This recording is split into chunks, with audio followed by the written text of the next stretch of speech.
Secretary of State Mike Pompeo says he will not seek the Republican nomination for president in 2024. Pompeo confirming the news yesterday on Special Report here on Fox News, telling Brett Baier he and his wife feels this is not their moment. Alexandria Hoff has the story.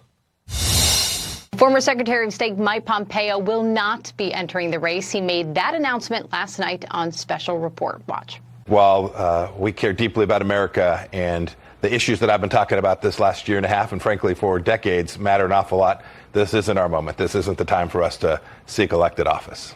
Pompeo says he made the decision with his wife, adding that he may not end up endorsing his former boss for president. Earlier this month, former Arkansas Governor Asa Hutchinson joined former UN Ambassador Nikki Haley and entrepreneur Vivek Ramaswamy in announcing a run. Senator Tim Scott also introduced his exploratory committee this week, with several top GOP hopefuls attending the NRA's annual convention yesterday. That included former President Trump and his former Vice President Mike Pence. They are both heading to Nashville as well for this weekend's RNC donor retreat.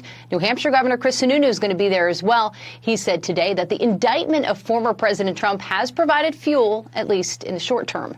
The guy's actually playing a victim card at this point, and it's working to his political. But again, there's so much to play. There's so much time for whether it's DeSantis or other candidates to get in. Myself, others will get in and really work, really talk to folks and listen and earn it. Speaking of New Hampshire, that's where Governor Ron DeSantis was speaking last night when this happened.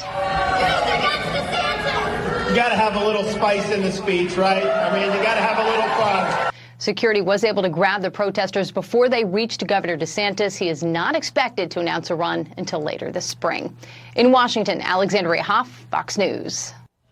So where does the race stand right now, and who could win? Sarah Westwood, political investigative reporter at the Washington Examiner and the Steamboat Institute, Tony Blankley Fellow, joins us now. You know, I say who can win because everyone's like trying to say that what happens now has a definite relation to what's going to happen in the general election so far away.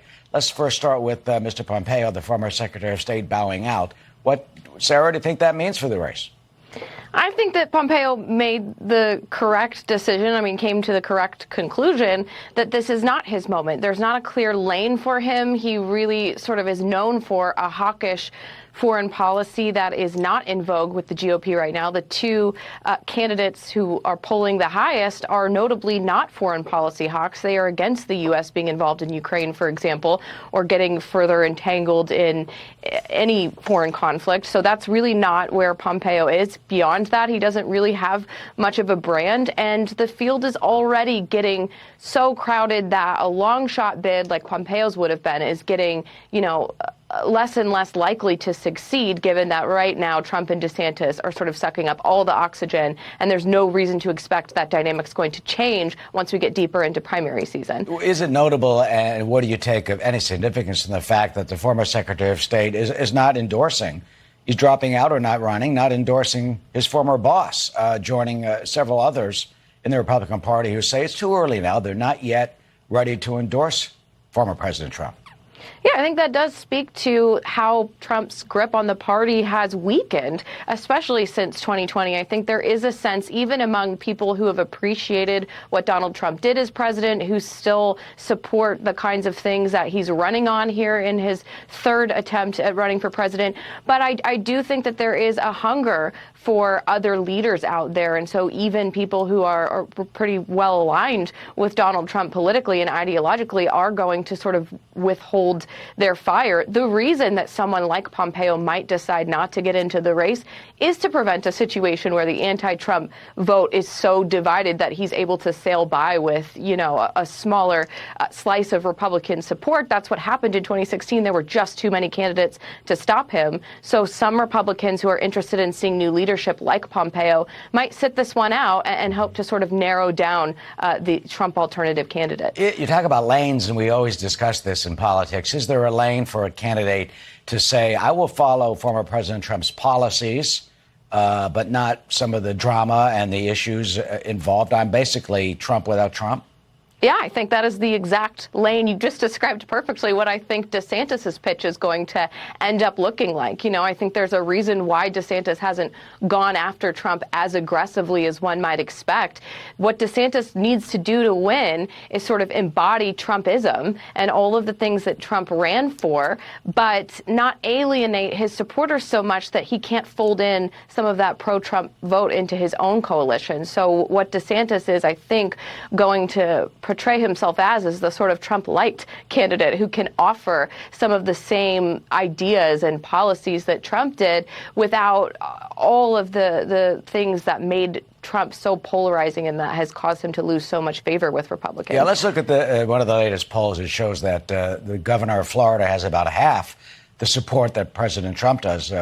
Former President Trump at 54%, DeSantis 24%, you can see there, and the others following.